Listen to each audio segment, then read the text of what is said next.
le jour où les récits des personnes trans seront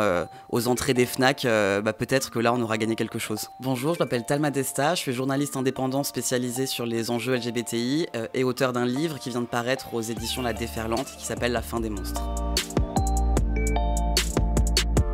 Ce que je voulais raconter à travers ce livre en parlant de mon expérience notamment, c'est la difficulté des parcours trans en France aujourd'hui parce qu'on en parle beaucoup, on parle beaucoup de nous sans nous, il y a une multiplication des contenus dans les médias qui sont clairement transphobes et on utilise nos parcours à des fins réactionnaires et l'idée c'était de réhumaniser le sujet, c'est-à-dire nous, parce qu'on parle tout le temps de la question trans mais en fait il y a des individus derrière. J'utilise la figure du monstre dans le livre et dans le titre parce que c'est souvent un imaginaire qui est plaqué sur nous où voilà, les personnes trans c'est les personnes déviantes, perverses, donc les personnes monstrueuses. Donc c'est une référence à Paul B. Preciado, un philosophe trans qui dit « Je suis un monstre qui vous parle » et ce qu'il veut dire par là c'est « Vous me constituez en tant que monstre, très bien, je prends ce stigmate là pour moi, mais par contre le monstre il va vous parler ».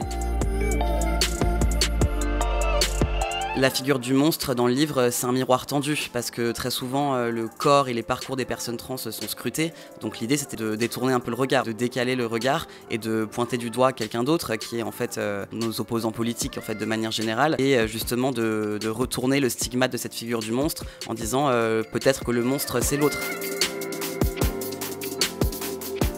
Mon rapport à la masculinité, il est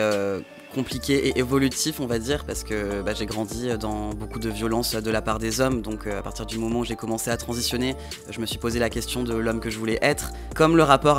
au monde change au fur et à mesure de la transition parce que forcément on n'est pas perçu de la même manière au bout de quelques mois qu'au bout de quelques années mais moi ce que je veux retenir c'est que jamais je veux abdiquer ma solidarité envers les femmes, envers l'enfant que j'étais au regard des violences vécues et au regard du fait que je suis aussi